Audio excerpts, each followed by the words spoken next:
Hi friends, कैसे आप सब। उम्मीद करते हैं अच्छा ही होंगे। तो आज हम लोग देखने वाले हैं बीपीएससी टी 3.0 के लिए जो प्लेटफॉर्म का सेट निकाला गया था वॉल्यूम 2। कौन वॉल्यूम 2, उन्हीं का प्रैक्टिस सेट नंबर 5 को देखने वाले हैं। इससे पहले प्रैक्टिस सेट नंबर 4 तक का वीडियो अपलोड कर दिया गया है, उसे भी नहीं देखे हैं तो आप ज़रूर देखिए। ये सब वीडियो आपके एग्ज़ाम की दृष्टि से बहुत ही महत्वपूर्ण होने वाला है। तो चलिए आज के वीडियो को शुरू करते हैं। और प्रत्येक दिन हम सिर्फ जीके जीएस के ही प्रश्न को देखते हैं। अगर आपको किसी भी सब्जेक्ट में कोई भी प्रश्न में दिक्कत हो तो आप हमें व्हाट्सएप के माध्यम से कमेंट कर सकते हैं और क्वेश्चन का सॉल्यूशन पा सकते हैं। तो आज का पहला क्वेश्चन है कि रॉलेट एक्ट का भारतीय राष्ट्रीय कांग्रेस ने विरोध किया क्योंकि इसका लक्ष्य क्या था, यानी कांग्रेस का लक्ष्य क्या था भारत में जो रॉलेट एक्ट आया था उसका विरोध करने में। तो इसका लक्ष्य था व्यक्तिगत स्वतंत्रता को सीमित करना। ऑप्शन नंबर ए इसका राइट आंसर हो जाएगा। रॉलेट एक्ट कब आया था? तो मार्च 1919 ईस्वी में आया था। रॉलेट एक्ट मार्च 1919 ईस्वी में आया था। और यह जो था यह रॉलेट एक्ट, इसे गांधी जी ने काला कानून कहा था। रॉलेट एक्ट के विरोध में प्रथम अखिल भारतीय स्तर का विरोध 6 अप्रैल 1919 ईस्वी को किया गया। 13 अप्रैल 1919 ईस्वी को आप जानते हैं क्या हुआ था? 13 अप्रैल 1919 ईस्वी को आप जानते हैं क्या हुआ था? तो जालियांवाला बाग हत्याकांड हुआ था और यह भी जो है रॉलेट एक्ट से ही जुड़ा हुआ है। इसके बाद अगला नंबर क्वेश्चन है कि अंतरिम सरकार के संदर्भ में निम्नलिखित कथनों पर गौर करें। अंतरिम सरकार के संदर्भ में निम्नलिखित कथनों पर गौर करें। तो इसमें है कि अंतिम सरकार वास्तव में वायसराय की कार्यकारिणी परिषद थी जिसका अध्यक्ष वायसराय था। ये भी सही है। प्रधानमंत्री जवाहरलाल नेहरू उपयुक्त कार्यकारिणी परिषद के उपाध्यक्ष थे। जी, उपाध्यक्ष थे। उपयुक्त सरकार में रेलवे के जो मंत्री थे वह अरुणा आसफ अली, रक्षा मंत्री जो थे वह बलदेव सिंह और वित्त मंत्री लियाकत अली खां थे। गृह विभाग के जो थे वह सरदार वल्लभ भाई पटेल को दिया गया था। ये सभी विभाग जो है निम्नलिखित में रेलवे विभाग आसफ अली को दिया गया, रक्षा विभाग बलदेव सिंह को दिया गया और वित्त विभाग लियाकत अली खां को दिया गया। गृह विभाग सरदार वल्लभ पटेल को दिया गया था। ये सभी सही है। तो बोल रहा है कि इनमें से कौन सा असत्य है? तो कोई नहीं असत्य है, इनमें से कोई नहीं असत्य है बल्कि सब सत्य है। तो इसका राइट आंसर जो है ऑप्शन नंबर ई सही हो जाएगा। इसके बाद अगला नंबर क्वेश्चन देखते हैं कि किस गांधीवादी आंदोलन में चौरी चौरा कांड जुड़ा था? किस गांधीवादी आंदोलन में चौरी चौरा कांड जुड़ा हुआ था? तो इसका राइट आंसर हो जाएगा असहयोग आंदोलन में। असहयोग आंदोलन का प्रारंभ जो हुआ था वह 1 अगस्त 1920 ईस्वी को असहयोग आंदोलन का प्रारंभ हुआ था। और चौरा चौरी कांड कब प्रारंभ हुआ था? चौरा चौरी कांड की घटना कब हुई थी? तो 5 फरवरी 1922 ईस्वी को हुई। 5 फरवरी 1922 ईस्वी को गोरखपुर के चौरी चौरा नामक स्थान पर एक जो थाना था उसमें आंदोलनकारियों ने आग लगा दिया जिससे 22 पुलिसकर्मी की मृत्यु हो गई। इसी से दुखी होकर गांधी जी ने असहयोग आंदोलन को वापस लेने की घोषणा की। इसके बाद अगला नंबर क्वेश्चन है कि हड़प नीति का सृजक कौन था? हड़प नीति का सृजक कौन था? तो इसका राइट आंसर हो जाएगा लॉर्ड क्या हो जाएगा? लॉर्ड डलहौजी हो जाएगा। ऑप्शन नंबर बी इसका राइट आंसर हो जाएगा। हड़प नीति का जनक किसे कहा जाता है? लॉर्ड डलहौजी को कहा जाता है। इसके बाद अगला नंबर क्वेश्चन है कि मंगोलायड प्रजाति की प्रमुख विशेषता निम्नलिखित में से कौन सी है जो उसे दूसरी अन्य प्रजातियों से अलग करती है? तो इसका राइट आंसर जो है ऑप्शन नंबर ए से हो जाएगा, मुड़ी हुई तिरछी आंखें। ऑप्शन नंबर ए इसका राइट आंसर हो जाएगा।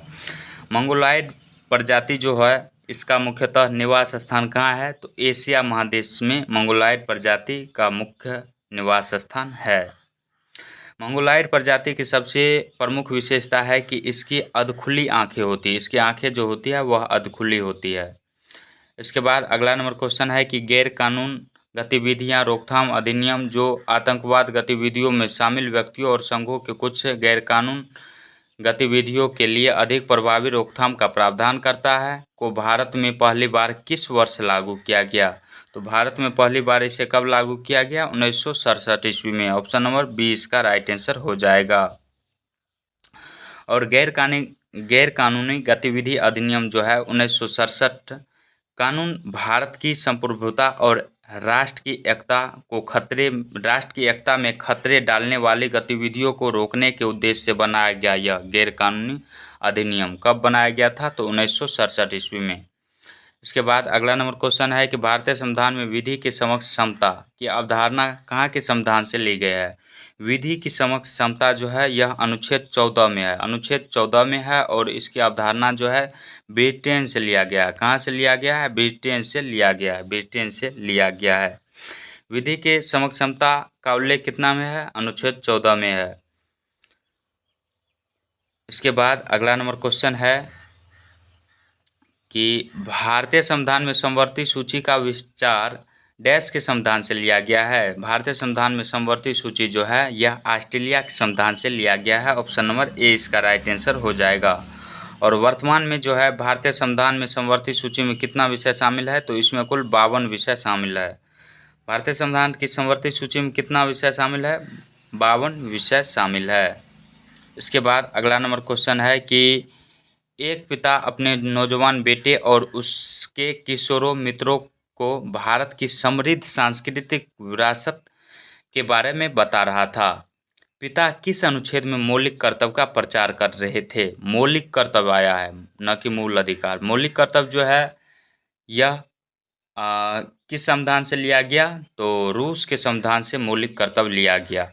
तो वही है कि जब एक पिता अपने नौजवान बेटे और उसके किशोर मित्रों को भारत की समृद्ध विरासत के बारे में बता रहा था, तो पिता किस अनुच्छेद में मौलिक कर्तव्य का प्रचार कर रहे थे? चलिए ऑप्शन देखते हैं। इसका राइट आंसर जो है ऑप्शन नंबर बी से हो जाएगा। अनुच्छेद 51 का AKF का प्रचार कर रहा था। इसके बाद अगला नंबर क्वेश्चन है कि भारतीय संदर्भ में राज्यों के संघ के अर्थ के संबंध में निम्नलिखित में से कौन सा एक कथन गलत है? गलत की पहचान करना है। तो इसका राइट आंसर जो है ऑप्शन नंबर ए ही गलत है। भारतीय संघ इसमें शामिल होने के लिए संप्रभु इकाइयों द्वारा एक समझौते का परिणाम था। नहीं, यह गलत है और गलत ही पूछा गया है। तो इसका राइट आंसर जो है ऑप्शन नंबर ए ही सही हो जाएगा। इसके बाद अगला नंबर क्वेश्चन है कि निम्नलिखित में से कौन सा भारत की जलवायु को प्रभावित करने वाला एक कारक नहीं है? भारत की जलवायु को प्रभावित करने वाला एक कारक नहीं है। तो इसका राइट आंसर हो जाएगा सहारा रेगिस्तान। ऑप्शन नंबर सी से हो जाएगा। और सहारा रेगिस्तान के बारे में T3.0 का जो परीक्षा हुआ उसमें पूछा गया कि सहारा रेगिस्तान किस प्रकार का रेगिस्तान है? तो सहारा रेगिस्तान जो है यह गर्म रेगिस्तान है, गर्म रेगिस्तान है। और यह जो है सहारा रेगिस्तान भारत की जलवायु को प्रभावित नहीं करता है। इसके बाद अगला नंबर क्वेश्चन है कि भारत की जनगणना 2011 के अनुसार भारतीय जनसंख्या का कितना प्रतिशत शहरी क्षेत्रों में रहता है? कितना प्रतिशत शहरी क्षेत्रों में रहता है? तो 31.16%। ऑप्शन नंबर सी से हो जाएगा। इसके बाद अगला क्वेश्चन है कि कुद्रेमुख की खानें निम्नलिखित में से किस राज्य में स्थित है? कुद्रेमुख की खानें निम्नलिखित में से किस राज्य में स्थित है? तो यह कर्नाटक राज्य में स्थित है। ऑप्शन नंबर ए इसका राइट आंसर हो जाएगा, कर्नाटक राज्य में स्थित है। कुद्रेमुख खदान जो है यह दुनिया की सबसे बड़ी लौह अयस्क खदानों में से एक है। दुनिया की सबसे बड़ी लौह अयस्क खदानों में से एक है कुद्रेमुख की खदान। कुद्रेमुख जो है आयरन अयस्क कंपनी लिमिटेड एक भारत सरकार के स्वामित्व वाली लौह अयस्क उत्पादक है। इसके बाद अगला नंबर क्वेश्चन है कि भारत में जूट मिल कहाँ स्थापित की गई थी? भारत में पहली जूट मिल, क्या पूछा गया? भारत में पहली जूट मिल कहाँ स्थापित की गई? तो यह कोलकाता के समीप पड़ता है रिसरा, यहीं पर स्थापित की गई थी। ऑप्शन नंबर बी इसका राइट आंसर हो जाएगा। इसके बाद अगला क्वेश्चन है कि महाराष्ट्र में पाई जाने वाली काली मिट्टी का दूसरा नाम क्या है? काली मिट्टी को कपासी मिट्टी भी कहा जाता है। इसका अन्य नाम जो है रेगुर मिट्टी भी है। ऑप्शन नंबर बी इसका राइट आंसर हो जाएगा। काली मिट्टी जो है कपास की खेती के लिए बहुत ही उपयुक्त मानी जाती है या होती है। काली मिट्टी को कपासी मिट्टी भी कहा जाता है। काली मिट्टी जो है महाराष्ट्र, गुजरात, मध्य प्रदेश, छत्तीसगढ़ के पठार के क्षेत्र में पाई जाती है। और काली मिट्टी जो है इसका रंग काला जो होता है वह टिटेनिफेरस मैग्नेटाइट एवं जीवांश की उपस्थिति के कारण होता है इसका रंग काला। इसके बाद अगला नंबर क्वेश्चन है कि निम्नलिखित में से कौन सा भारत के बिहार राज्य में मौजूद यूनेस्को विश्व धरोहर स्थल है। तो इसमें कौन सब शामिल है, तो महाबोधि बिहार भी शामिल है और इसमें नालंदा में बौद्ध मठ जो है इससे भी शामिल किया गया है। ये दोनों शामिल है मगर विक्रमशिला मठ का प्राचीन स्थल ये शामिल नहीं है। तो इसका राइट आंसर जो है ऑप्शन नंबर डी से हो जाएगा। ऑप्शन नंबर डी इसका राइट आंसर हो जाएगा। महाबोधि विहार को 2000 ईस्वी में महाबोधि विहार जो है इसे 2002 ईस्वी में यूनेस्को में शामिल किया गया, यूनेस्को के विश्व धरोहर स्थल में। और नालंदा बौद्ध मठ जो है, नालंदा का बौद्ध मठ, इसे 2016 ईस्वी में शामिल किया गया। इसके बाद अगला नंबर क्वेश्चन है कि बंगाल और बिहार में भूमि पर किराएदारों के अधिकार को बंगाल किराएदारी अधिनियम कब स्वीकार किया गया। तो यह कब स्वीकार किया गया था, 1885 ईस्वी में। कब स्वीकार किया गया था इसे, 1885 ईस्वी में। ऑप्शन नंबर सी इसका राइट आंसर हो जाएगा। इसके बाद अगला क्वेश्चन है कि बिहार में स्वराज दल का गठन किसने किया था। वैसे स्वराज दल का गठन जो है भारत में किसने किया था, तो चित्तरंजन दास और मोतीलाल नेहरू ने मिलकर 1923 ईस्वी में किया था। और यही पूछ रहा है कि बिहार में स्वराज दल का गठन किसने किया था। तो बिहार में स्वराज दल का जो गठन है वह श्री कृष्ण सिंह ने किया था। ऑप्शन नंबर ए इसका राइट आंसर हो जाएगा, श्री कृष्ण सिंह ने। और जब बिहार में स्वराज दल का गठन किया गया था तो इसके प्रथम अध्यक्ष जो बनाए गए वह नारायण प्रसाद को बनाया गया। किसे बनाया गया, नारायण प्रसाद को इसके प्रथम अध्यक्ष बनाए गए थे, स्वराज दल के प्रथम अध्यक्ष। इसके बाद अगला नंबर क्वेश्चन है कि बिहार के किस क्षेत्र को फतेह शाही विद्रोह, बिहार के किस क्षेत्र में फतेह शाही विद्रोह हुआ था। तो यह हुआ था बिहार के सारण क्षेत्र में। ऑप्शन नंबर जो है सी इसका राइट आंसर हो जाएगा, बिहार के सारण क्षेत्र में। और एक जो थे बिहार फतेह शाही विद्रोह किसके नाम पर हुआ था, तो फतेह बहादुर शाही के नाम पर हुआ था फतेह शाही विद्रोह। और किस क्षेत्र में हुआ था, बिहार के सारण क्षेत्र में हुआ था।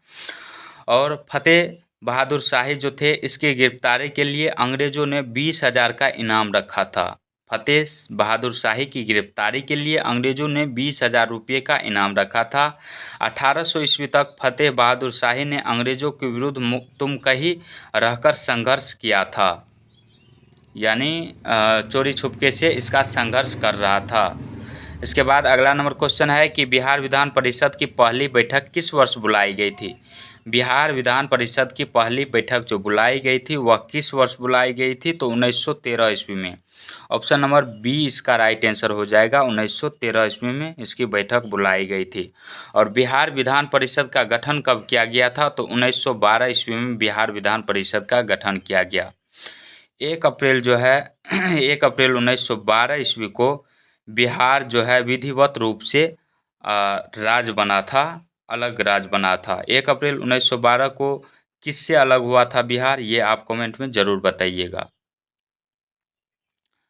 इसके बाद अगला नंबर क्वेश्चन है कि हाल ही में श्री साद अहमद वराइच भारत के किस देश के उच्चायुक्त बने हैं। तो यह भारत में जो है किस देश के उच्चायुक्त बने हैं, तो पाकिस्तान देश के हैं यह। ऑप्शन नंबर बी इसका राइट आंसर हो जाएगा।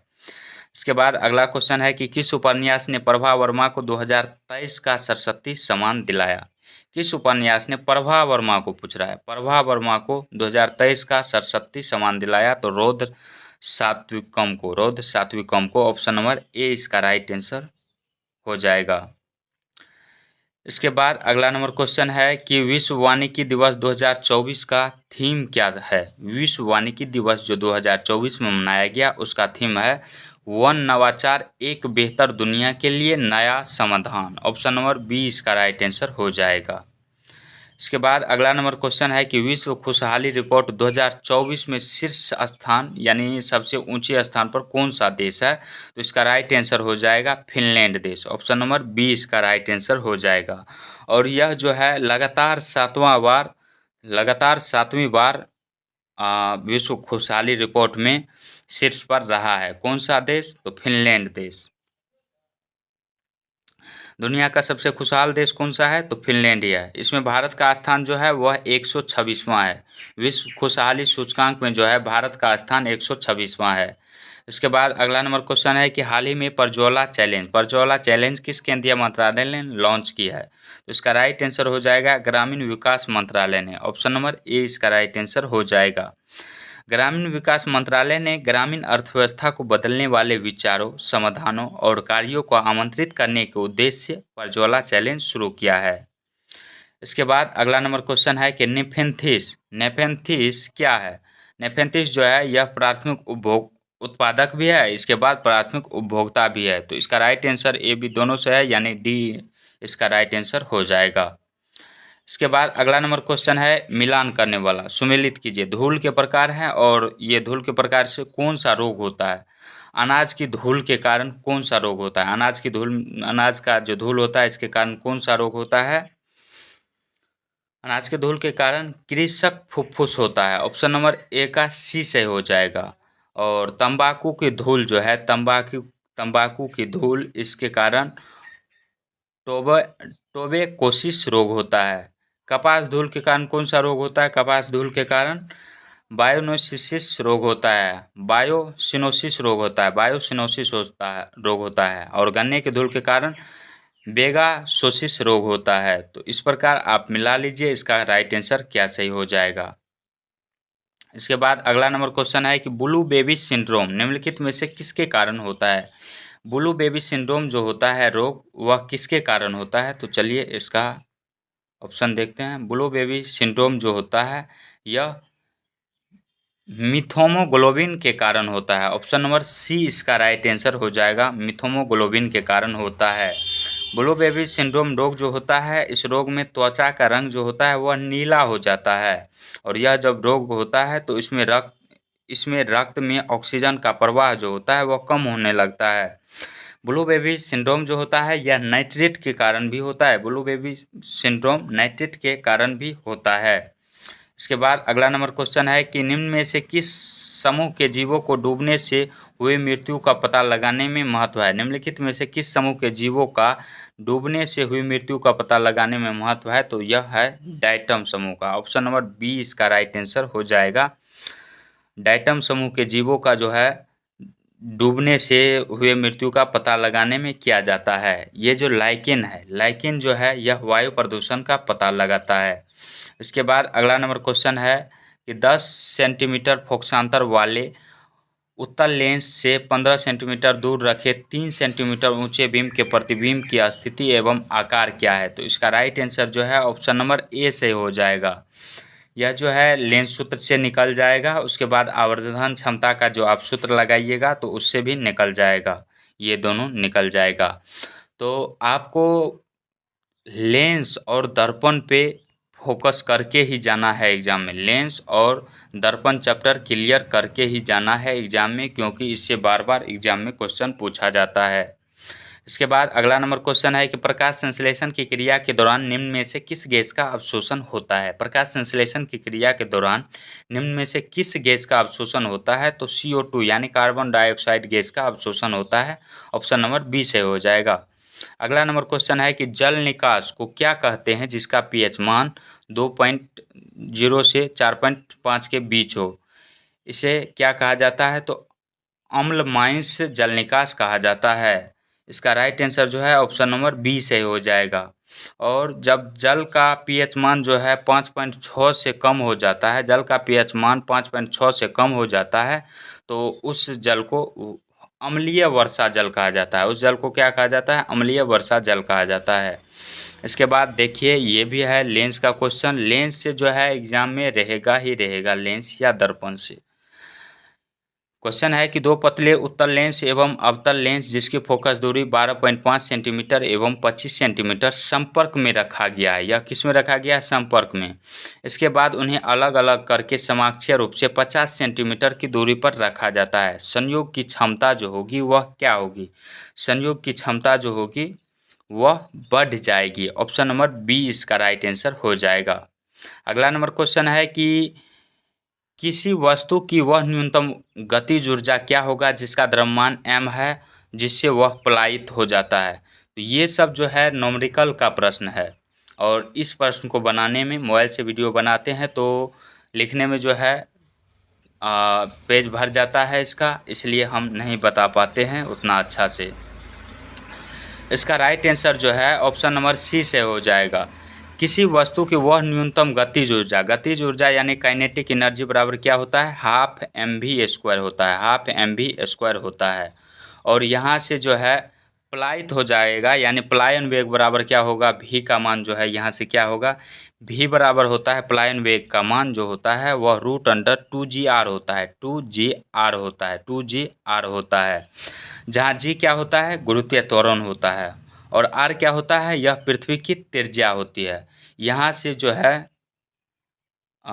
एक मिनट रुकिएगा, हाफ एम वी स्क्वायर में यहाँ पे जो है √2 g r का स्क्वायर करेंगे, 2 g r का स्क्वायर करेंगे तो यह रूट हट जाएगा, तो 2 g r ही हो जाएगा। 2 g r जो है इसके बाद हाफ गुना एम वी स्क्वायर गुना एम भी का मान तो रखना ही है, तो गुना 2 g r जब करेंगे, 2 g r करेंगे तो यहाँ से 2 कट जाएगा। इस प्रकार जो है इसका राइट आंसर mgr ही हो जाएगा, ऑप्शन नंबर सी ही सही हो जाएगा। तो इस प्रकार के प्रश्न जो है डिफ़िकल्ट होता है समझाने में, क्योंकि मोबाइल से उतना फ्रेश वीडियो बन नहीं पाता है, क्योंकि स्क्रीन छोटा पड़ जाता है उसके लिए। इसके बाद अगला नंबर क्वेश्चन है कि विभिन्न घनत्व के 3 द्रव पी क्यू आर में कोई वस्तु एक एक करके डाली गई, निम्न कथनों को ध्यान में रखते हुए इन द्रवों को उनके घनत्वों को आरोही क्रम में व्यवस्थित कीजिए। तो ये दिया गया है कि द्रव P में वस्तु पूर्णतः डूब जाती है, द्रव Q में जो है वस्तु तैरती है, उसके आयतन का 1/4 भाग द्रव की सतह के नीचे रहता है, और द्रव R में जो है वस्तु तैरती है और उसके आयतन का 1/2 भाग द्रव की सतह के नीचे रहता है। तो इसका राइट आंसर जो है यह PQR द्रव में बताना है आपको कि क्या पहले होगा, उसके घनत्व के बारे में बताना है, आरोही क्रम में व्यवस्थित करना है। तो इसका राइट आंसर जो है ऑप्शन नंबर ए ही सही हो जाएगा, ऑप्शन नंबर ए सही हो जाएगा। इसके बाद अगला नंबर क्वेश्चन है, यानी द्रव का घनत्व जो होगा पी में जो है पी से ज़्यादा आर में होगा, आर से ज़्यादा क्यू में होगा। इसके बाद अगला नंबर क्वेश्चन है,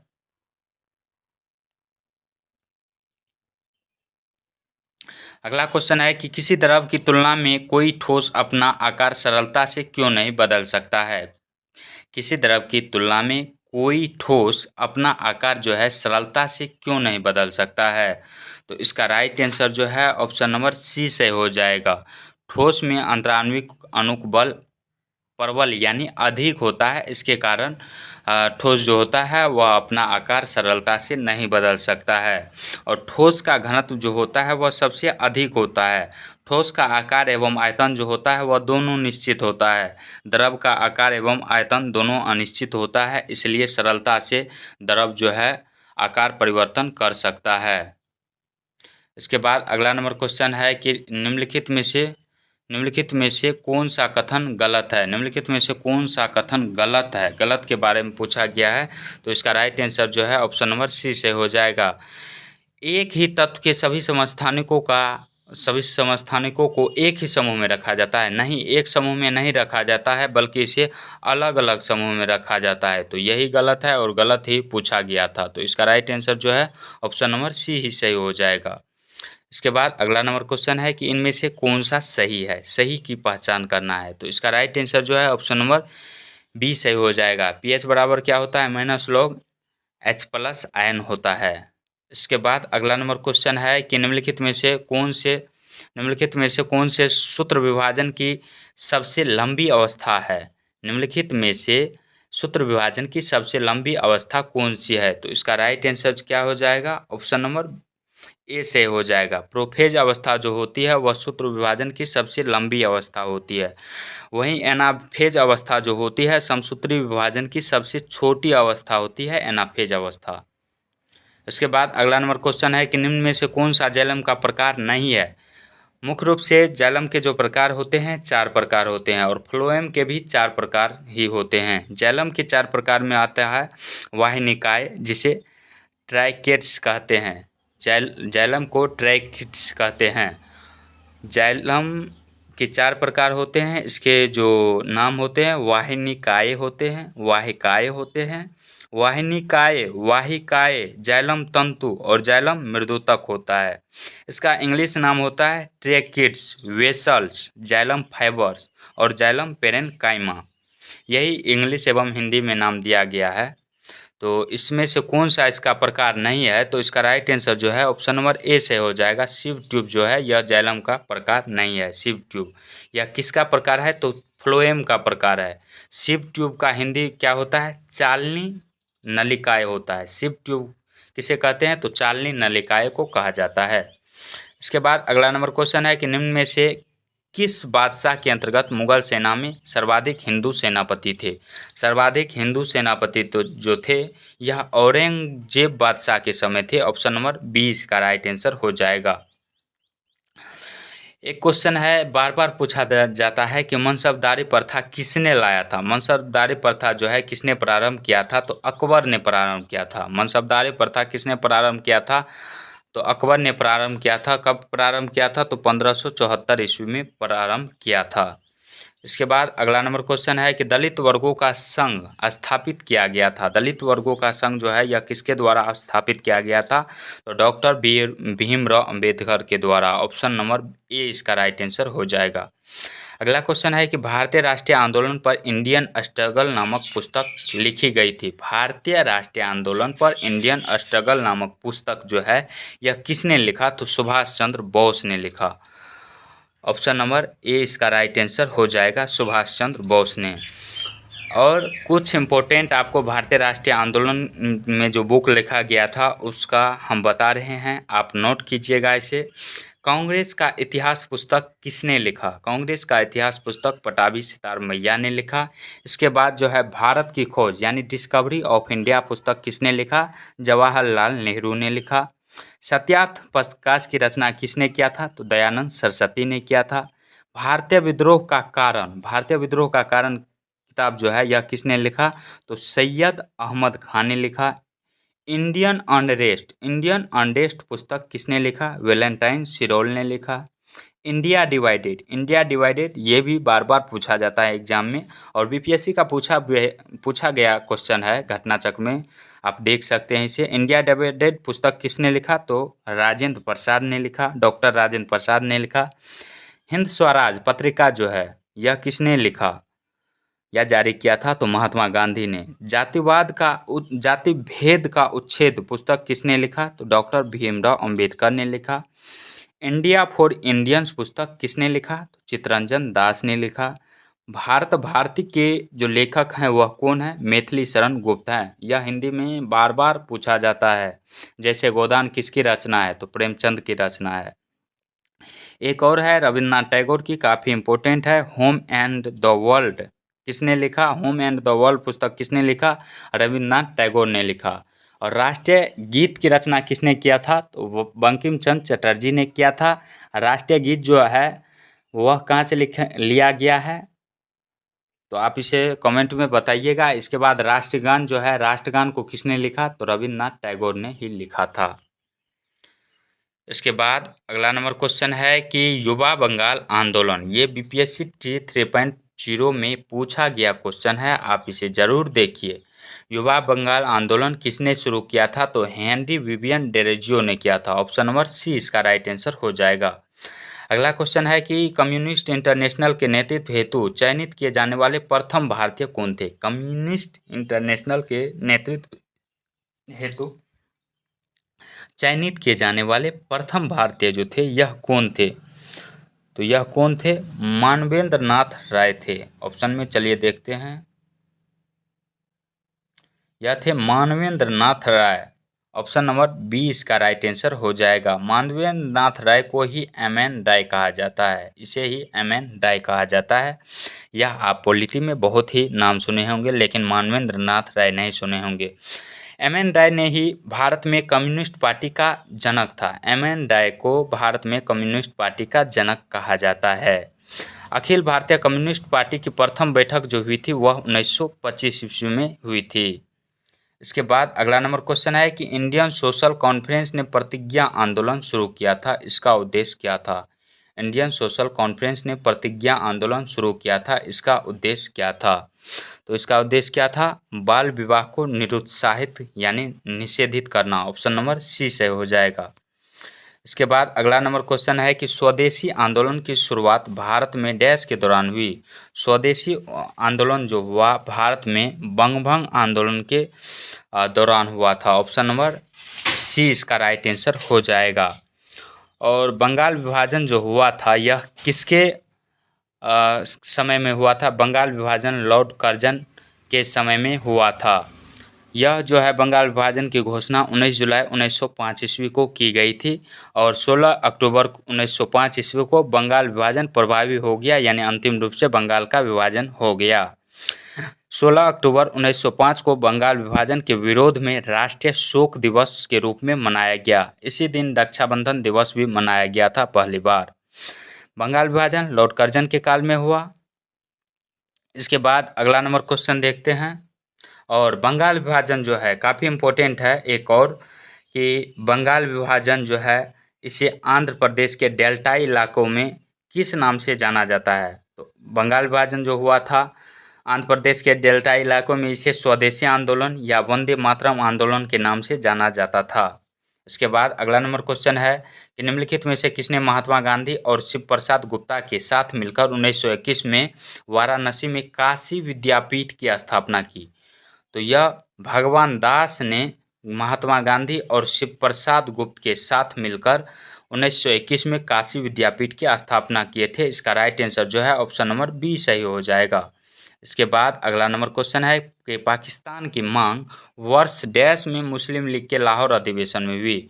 मुस्लिम लीग के लाहौर अधिवेशन, मुस्लिम लीग का जो लाहौर अधिवेशन हुआ था, मुस्लिम लीग का लाहौर अधिवेशन जो हुआ था इसकी अध्यक्षता जो किए थे वह किसने किए थे? तो मोहम्मद अली जिन्ना ने किए थे। तो कब किए थे? 1940 में किए थे। और इसी वर्ष जो है 1940 में ही पाकिस्तान की मांग रखी गई थी इस अधिवेशन में। ऑप्शन नंबर सी इसका राइट आंसर हो जाएगा। इसके बाद अगला नंबर क्वेश्चन है कि डैश के अनुसार ईस्ट इंडिया कंपनी द्वारा भारतीय शासकों को अपनी स्वतंत्र सशस्त्र सेनाएं रखने की अनुमति नहीं दी गई। तो यह किसके द्वारा नहीं दी गई थी? तो इसका राइट आंसर जो है ऑप्शन नंबर ए से हो जाएगा, सहायक संधि प्रणाली के तहत। ऑप्शन नंबर ए सही है। सहायक संधि का संबंध जो है लॉर्ड वेलेजली से है। सहायक संधि का संबंध किससे है? लॉर्ड वेलेजली से है। अगला क्वेश्चन है कि स्वतंत्र भारत का संविधान बिना किसी बाहरी हस्तक्षेप के ऐसे संविधान सभा द्वारा बनाया जाना चाहिए जो वयस्क मताधिकार के आधार पर चुना गया हो। यह बयान जो है यह किसने दिया था? तो यह बयान जवाहरलाल नेहरू ने दिया था। ऑप्शन नंबर ए इसका राइट आंसर हो जाएगा।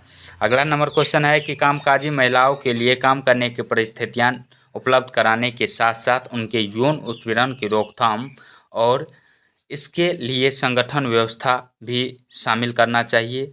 यह डैश के अंतर्गत है, तो यह अनुच्छेद 42 में कहा गया है। ऑप्शन नंबर सी सही हो जाएगा। और अनुच्छेद 42 में ही प्रसूति सहायता उपलब्ध कराने की व्यवस्था की गई है। और अनुच्छेद 44 में क्या है? अनुच्छेद 44 में समान सिविल संहिता है। और अनुच्छेद 40 में क्या है? अनुच्छेद 40 में ग्राम पंचायत का गठन है। इसके बाद अगला नंबर क्वेश्चन है कि यदि संसद द्वारा किसी साधारण विधेयक को राष्ट्रपति के पास भेजती है, यदि संसद किसी साधारण विधेयक को राष्ट्रपति के पास भेजती है तो संविधान के अनुसार राष्ट्रपति क्या कर सकता है? राष्ट्रपति जो है उसे पुनर्विचार के लिए भी भेज सकता है। इसका राइट आंसर है ऑप्शन नंबर बी से हो जाएगा। इसके बाद अगला नंबर क्वेश्चन है कि भारत के राष्ट्रपति के चुनाव के संबंध में निम्नलिखित में से कौन सा कथन सही है? भारत के राष्ट्रपति के संबंध में निम्नलिखित में से कौन सा कथन सही है? तो इसका राइट आंसर जो है ऑप्शन नंबर सी से हो जाएगा। भारतीय संविधान के अनुसार अनुच्छेद जो 55 में जो है राष्ट्रपति के चुनाव की रीति यानी प्रक्रिया है। राष्ट्रपति के चुनाव प्रक्रिया किस अनुच्छेद में है? अनुच्छेद 55 में है। इसका राइट आंसर जो है ऑप्शन नंबर सी से हो जाएगा। इसके बाद अगला नंबर क्वेश्चन है कि निम्न में से किस विधेयक पर विचार विमर्श के लिए राष्ट्रपति ने पहली बार लोकसभा एवं राज्यसभा की संयुक्त बैठक बुलाया? तो यह किस में बुलाया था पहली बार? तो दहेज निषेध विधेयक 1961 ईस्वी में इसे बुलाया गया था। ऑप्शन नंबर बी इसका राइट आंसर हो जाएगा। इसके बाद अगला नंबर क्वेश्चन है कि बेरन द्वीप डैश में स्थित है। बेरन द्वीप जो है यह कहाँ पे स्थित है? तो अंडमान निकोबार में स्थित है बेरन द्वीप। अंडमान निकोबार के मध्य अंडमान में स्थित है बेरन द्वीप। बेरन द्वीप जो है भारत का एकमात्र सक्रिय ज्वालामुखी है। बेरन द्वीप भारत का एकमात्र सक्रिय ज्वालामुखी है। और पंबन द्वीप आता है एक, पंबन द्वीप। पंबन द्वीप कहाँ स्थित है? पंबन द्वीप जो है यह मन्नार की खाड़ी में स्थित है। और इसके बाद एक आता है न्यूमर द्वीप। न्यूमर द्वीप, न्यूमर द्वीप जो है यह कहाँ पे स्थित है? तो बंगाल की खाड़ी एवं बंगाल की खाड़ी में स्थित है। भारत एवं बांग्लादेश की सीमा पर अवस्थित है ये। इसके बाद अगला नंबर क्वेश्चन है कि निम्नलिखित में से किस फसल को उत्तम अनाज में वर्गीकृत किया गया है? निम्नलिखित में से किस फसल को उत्तम अनाज में वर्गीकृत किया गया है? तो इसका राइट आंसर जो है ऑप्शन नंबर सी से हो जाएगा, गेहूं को। किसे? तो गेहूं को किया गया है। भारत जो है विश्व का लगभग 13% गेहूं का उत्पादन अकेले करता है। कौन? तो भारत। भारत जो है गेहूं उत्पादन में दूसरे स्थान पर आता है। भारत गेहूं उत्पादन में दूसरे स्थान पर आता है। पहले स्थान पर कौन है उत्पादन में? तो वह है चीन देश। कौन सा देश है? तो चीन देश है।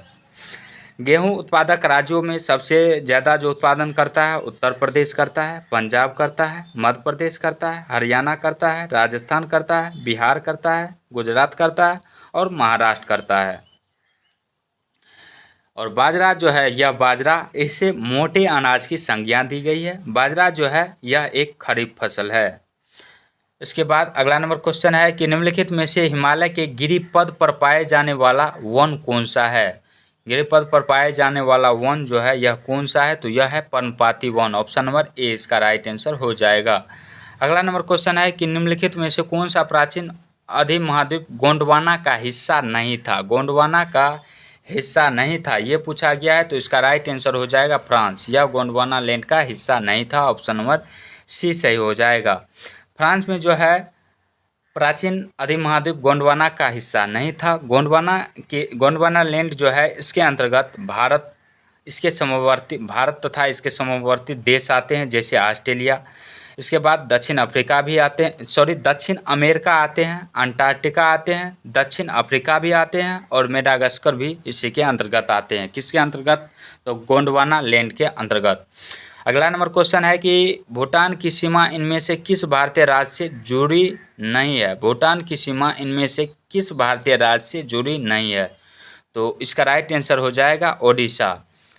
ओडिशा जो है यह एक तटीय राज्य है। ओडिशा में ही चिल्का झील है और उड़ीसा में ही सिमलीपाल राष्ट्रीय उद्यान है। इसके बाद अगला नंबर क्वेश्चन है कि हाल ही में किस राज्य सरकार ने अध्यापकों के अंतर्राष्ट्रीय भ्रमण कार्यक्रम का शुभारंभ किया है? तो यह क्या क्वेश्चन है कि हाल ही में किस राज्य सरकार ने अध्यापकों के अंतर्राष्ट्रीय भ्रमण कार्यक्रम का शुभारंभ किया है? तो यह किस राज्य सरकार द्वारा किया गया है? तो हिमाचल प्रदेश राज्य सरकार द्वारा किया गया है। ऑप्शन नंबर बी से हो जाएगा। हिमाचल प्रदेश के वर्तमान में जो मुख्यमंत्री है वह सुखविंदर सिंह सुक्खू है।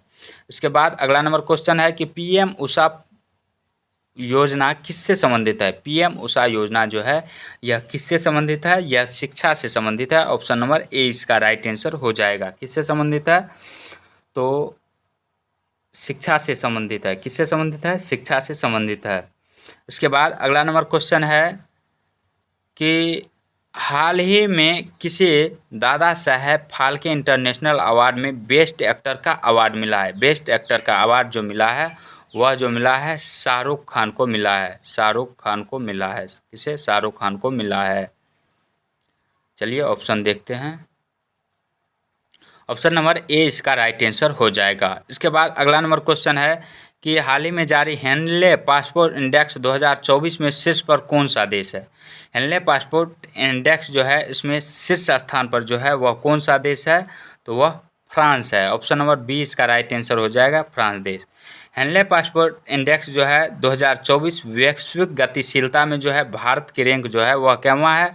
तो भारत की रैंक 85वां है। भारत की रैंक 85वां है। इसके बाद अगला नंबर क्वेश्चन है कि हाल ही में किस राज्य सरकार ने बैगलेस स्कूल पहल शुरू की है? बैगलेस स्कूल पहल शुरू की है। तो इसका राइट आंसर मध्य प्रदेश हो जाएगा। ऑप्शन नंबर बी से हो जाएगा मध्य प्रदेश। और मिशन दक्ष किस राज्य सरकार द्वारा किया गया? मिशन दक्ष योजना किस राज्य सरकार द्वारा शुरू किया गया? तो यह बिहार सरकार द्वारा शुरू किया गया। इसके बाद अगला नंबर क्वेश्चन है कि सेमोफाइट्स जो है कहाँ उत्पन्न होते हैं? सेमोफाइट्स उत्पन्न कहाँ होते हैं? तो यह बालू एवं बजरी पर जो उत्पन्न होता है वह क्या कहलाता है? सेमोफाइट्स कहलाता है। ऑप्शन नंबर ए से हो जाएगा। इसके बाद अगला नंबर क्वेश्चन है कि अम्ल वर्षा के जनक के रूप में किसे जाना जाता है? अम्ल वर्षा के जनक के रूप में जो है यह किसे जाना जाता है? तो इसका राइट आंसर हो जाएगा और रॉबर्ट एंगस स्मिथ को। ऑप्शन नंबर ए से हो जाएगा। अम्ल वर्षा किसके किसके मिलने से होता है? SO2 एवं NO2 के मिलने से अम्ल वर्षा होता है। अम्ल वर्षा का जो pH मान होता है 5.6 से कम होता है। इसके बाद अगला नंबर क्वेश्चन है कि जल को शुद्ध करने के लिए किस एलम का उपयोग किया जाता है? जल को शुद्ध करने के लिए पोटाश एलम का प्रयोग किया जाता है। ऑप्शन नंबर सी से हो जाएगा। अगला क्वेश्चन है कि नौकनी सिंड्रोम क्या होता है? नौकनी सिंड्रोम जो होता है वह क्या होता है? नौकनी सिंड्रोम। तो इसका राइट आंसर जो है ऑप्शन नंबर सी से हो जाएगा। नौकनी सिंड्रोम फ्लोराइड विषाक्तता के कारण होता है। फ्लोराइड विषाक्तता के कारण होता है। नौकनी सिंड्रोम जो होता है इसका मतलब क्या होता है? तो नौकनी सिंड्रोम में घुटने जो होता है वह अंदर की तरफ हो जाता है। घुटना जो होता है अंदर की तरफ हो जाता है। और ये जो है कैडमियम विषाक्तता के कारण इटाई रोग होता है। कैडमियम विषाक्तता के कारण इटाई रोग होता है। यह भी पूछा गया है, सेट में आपको कहीं ना कहीं मिल ही जाएगा। पारा विषाक्तता के कारण कौन सा रोग होता है? तो मिनीमाता रोग पारा विषाक्तता के कारण होता है। अगला क्वेश्चन है कि निम्नलिखित में से कौन सा विकल्प मार्सुपियल्स का उदाहरण है? तो इसका राइट आंसर जो है ऑप्शन नंबर ए से हो जाएगा, कंगारू। मार्सुपियल्स के अंतर्गत कंगारू आता है, कोआला आता है, इसके बाद पोssum आता है, वोम्बेट आता है, तस्मानियाई डेविल आता है। इसके बाद अगला नंबर क्वेश्चन है ध्वनि रोधक कमरों के निर्माण हेतु प्रयुक्त शैवाल कौन है? ध्वनि रोधक कमरों के निर्माण हेतु प्रयुक्त शैवाल जो है यह कौन सा शैवाल है? तो डाइटम शैवाल है। इसका राइट आंसर जो है ऑप्शन नंबर ए से हो जाएगा, डाइटम शैवाल। इससे पहले आप याद कीजिए कि इसी वीडियो में डाइटम के बारे में भी पढ़े हैं।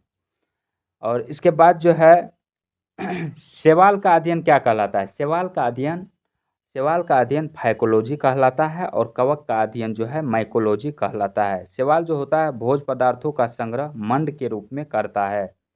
इसके बाद अगला नंबर क्वेश्चन है कि दूरदृष्टि दोष के निवारण में निम्न में से किसका प्रयोग किया जाता है? दूरदृष्टि दोष के निवारण में जो है किसका प्रयोग किया जाता है? तो इसका राइट आंसर जो है ऑप्शन नंबर बी से हो जाएगा, निश्चित फोकस दूरी का उत्तल लेंस प्रयोग किया जाता है। जैसे आप याद कीजिए दूरदृष्टि दोष है, दूर 2 अक्षर का होता है तो ये 3 अक्षर का होता है। दूर में उत्तल लेंस का 3 अक्षर का क्या होता है? दूर। निकट दृष्टि दोष 3 अक्षर का होता है और अवतल जो होता है 4 अक्षर का होता है। 2 से 3, 3 से 4 आप इस प्रकार याद रख सकते हैं। बाद बाकी आप जैसे भी याद रहता है वही आपको सबसे ज़्यादा इम्पोर्टेंट है। दूर में 2 अक्षर है तो तीसरा उत्तल लेंस। 3 में जो है निकट दृष्टि दोष 3 अक्षर का होता है तो इसमें चौथा यानी अवतल लेंस का प्रयोग किया जाता है। इसके बाद अगला नंबर क्वेश्चन है कि कोई वस्तु यदि अस्थिर है तो निश्चित वेग से एक सीधी रेखा पर गति कर रही है, तो यदि उस पर कोई बाह्य बल नहीं लगाया जाए तो वह अपनी प्रारंभिक अवस्था में ही बनी रहती है। यह निम्न में से किस सिद्धांत से संबंधित है? तो यह निम्न में से किस सिद्धांत से संबंधित है? न्यूटन के प्रथम नियम में यह कहा गया है। ऑप्शन नंबर बी इसका राइट आंसर हो जाएगा। न्यूटन के प्रथम नियम से बल की परिभाषा मिलती है और न्यूटन के दूसरे नियम से बल का व्यंजक प्राप्त होता है और न्यूटन के तृतीय नियम से न्यूटन के तीसरे नियम को क्रिया प्रतिक्रिया का नियम कहा जाता है। न्यूटन का तीसरा नियम जो है वह संवेग संरक्षण सिद्धांत पर आधारित है। इसके बाद अगला नंबर क्वेश्चन है कि बड़ी और चौड़ी पट्टियां वाले कंधे से लटकाने वाले बैग को उठाकर ले जाना अधिक आसान होता है। क्यों अधिक आसान होता है? क्योंकि बैग द्वारा लगाया जाने वाला दाब घट जाता है, इसी के कारण। ऑप्शन नंबर सी इसका राइट आंसर हो जाएगा। इसके बाद अगला नंबर क्वेश्चन है कि इनमें से कौन सा कमरे के ताप पर एक अभिलाक्षणिक गंधयुक्त हरे पीले रंग का गैस के रूप में प्रयुक्त होता है। इनमें से कौन सा कमरे के ताप पर एक अभिलाक्षणिक गंधयुक्त हरे पीले रंग की गैस के रूप में प्रयुक्त होता है? तो इसका राइट आंसर जो है ऑप्शन नंबर सी से हो जाएगा, क्लोरीन। क्लोरीन का आपको काफ़ी इम्पोर्टेंट है। क्लोरीन का उपयोग किस किस चीज़ में किया जाता है? ऑक्सीकारक के रूप में किया जाता है, ब्लीचिंग पाउडर के निर्माण के रूप में किया जाता है, कपड़े व कागज उद्योग में विरंजक के रूप में किया जाता है, कीटनाशक के रूप में भी क्लोरीन का उपयोग किया जाता है, और जल को कीटाणु रहित बनाने के लिए भी क्लोरीन का उपयोग किया जाता है। अगला नंबर क्वेश्चन है कि निम्न में से कैडमियम की गलनीय मिश्र धातु कौन सी है? कैडमियम की गलनीय मिश्र धातु जो है वह कौन सी है? तो यह है कास्ट धातु। ऑप्शन नंबर जो है ऑप्शन नंबर सी इसका राइट आंसर हो जाएगा। और कास्ट धातु में जो होता है 50% बिस्मथ होता है, 26.7% लेड होता है, 13.3% टीन होता है, और 10% कैडमियम मिश्र धातु से बना होता है। कौन सा? तो कास्ट धातु। इसके बाद अगला क्वेश्चन है कि प्लास्टिक की वह किस्म कौन सी है जिसका प्रयोग कॉन्टैक्ट लेंस के रूप में किया जाता है? कॉन्टैक्ट लेंस के निर्माण के रूप में किया जाता है। तो इसका राइट आंसर जो है ऑप्शन नंबर सी से हो जाएगा, ल्यूसाइट का प्रयोग। ऑप्शन नंबर सी से हो जाएगा। अगला नंबर क्वेश्चन है कि निम्न में से कौन सा जीव मोलस्का परिवार से संबंधित है? मोलस्का परिवार से संबंधित है या घोंघा इसका राइट आंसर हो जाएगा। मोलस्का संघ के जो समान लक्षण होते हैं, इसके सिर जो होते हैं अंतरांग होते हैं तथा पाद में विभक्त होते हैं। इस संघ में जो होते हैं कवच उपस्थित होते हैं, यानी मोलस्का संघ में कवच जो होता है वह उपस्थित होता है। इसके बाद अगला नंबर क्वेश्चन है कि किस हार्मोन द्वारा हृदय स्पंदन तथा रुधिर दाब बढ़ जाते हैं? किस हार्मोन द्वारा हृदय स्पंदन तथा रुधिर दाब बढ़ जाते हैं? तो इसका राइट आंसर जो है ऑप्शन नंबर बी इसका राइट आंसर हो जाएगा, एड्रिनल हार्मोन द्वारा। ऑप्शन नंबर बी इसका राइट आंसर हो जाएगा। इसके बाद अगला नंबर क्वेश्चन है कि धमनियाँ रक्त का वहन करती है जो किससे भरी होती है? धमनियाँ रक्त का वहन करती है, यह ऑक्सीजन से भरी हुई होती है। ऑप्शन नंबर ए इसका राइट आंसर हो जाएगा। किससे भरी होती है? तो ऑक्सीजन से भरी होती है। हमारे शरीर में हृदय से शरीर की ओर ले जाने वाली रक्तवाहिनी को धमनी कहा जाता है, और शरीर से जो है हृदय की ओर जो गंदा रक्त को लाता है वह क्या होता है? तो वह जो रक्तवाहिनी होती है उसे शिरा कहा जाता है। इसके बाद अगला नंबर क्वेश्चन है कि निम्नलिखित में से किस योजना का उद्देश्य ग्रामीण भारत के लिए एक एकीकृत संपत्ति सत्यापन समाधान प्रदान करता है? तो यह कौन सा है? तो स्वामित्व योजना का उद्देश्य है। ऑप्शन नंबर बी इसका राइट आंसर हो जाएगा। स्वामित्व योजना का उद्देश्य ग्रामीण भारत के लिए एक एकीकृत संपत्ति सत्यापन समाधान करना है। स्वामित्व योजना जो है यह पंचायती राज मंत्रालय की योजना होती है। स्वामित्व योजना पंचायती राज मंत्रालय की योजना होती है। इसके बाद अगला नंबर क्वेश्चन है कि 20 सूत्री कार्यक्रम किस वर्ष किया गया था? 20 सूत्री कार्यक्रम का स्थापना जो है किस वर्ष किया गया था? तो इसका राइट आंसर जो है ऑप्शन नंबर बी इसका राइट आंसर हो जाएगा, 1975 ईस्वी में। कब किया गया था? 1975 ईस्वी में, जिस समय 5वीं पंचवर्षीय योजना चल रहा था। 5वीं पंचवर्षीय योजना की जो अवधि थी 1974 से 1979 ईस्वी तक रखी गई थी, लेकिन जनता पार्टी की सरकार द्वारा इसे जो है 1978 ईस्वी में ही समाप्त कर दिया गया। इसलिए हम पढ़ते हैं कि 5वीं पंचवर्षीय योजना की अवधि 1974 से 78 ईस्वी तक है। 1974 से 78 ईस्वी तक। इसके बाद अगला नंबर क्वेश्चन है कि निम्नलिखित में से किस राज्य में मानसून के निवर्तन के दौरान वर्षा होती है? तो भारत के तमिलनाडु राज्य में मानसून के निवर्तन के दौरान वर्षा होती है। ऑप्शन नंबर सी इसका राइट आंसर हो जाएगा। भारत में जो है सबसे अधिक वर्षा कहाँ पे होती है? तो मासिनराम मेघालय में होती है। क्यों होती है? क्योंकि इसमें जो है गारो, खासी, जयंतिया पहाड़ी जो है यह तीनों ओर से बादल को घेर लेता है। इसमें जो भी बादल जो जाता है वह तीनों ओर से टकराकर सबसे ज़्यादा वर्षा जो है इसी क्षेत्र में मासिनराम मेघालय के क्षेत्र में होता है। और भारत में सबसे कम वर्षा जो होता है वह लेह लद्दाख में होता है, क्योंकि वहाँ सबसे ज़्यादा पहाड़ है और पहाड़ उधर बादल नहीं पहुँच पाता है। इसके बाद अगला नंबर क्वेश्चन है,